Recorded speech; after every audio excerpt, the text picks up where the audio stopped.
Hi, ito na naman yung araw. Pagising ko, tinamagan ko siya.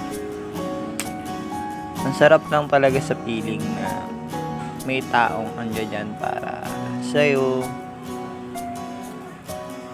para mahalin ka, para hindi ka uli maiwan. Sarap sa feeling na may taong nagtatrabaho para sa'yo, para matustusan ng yung mga pangangailangan mo.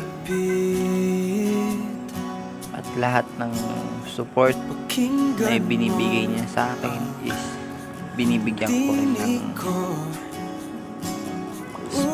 sukli. Kumbaga sinusuklian ko lahat ng ginagawa niya.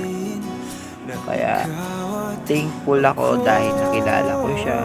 At saka sana tumagal pa kami.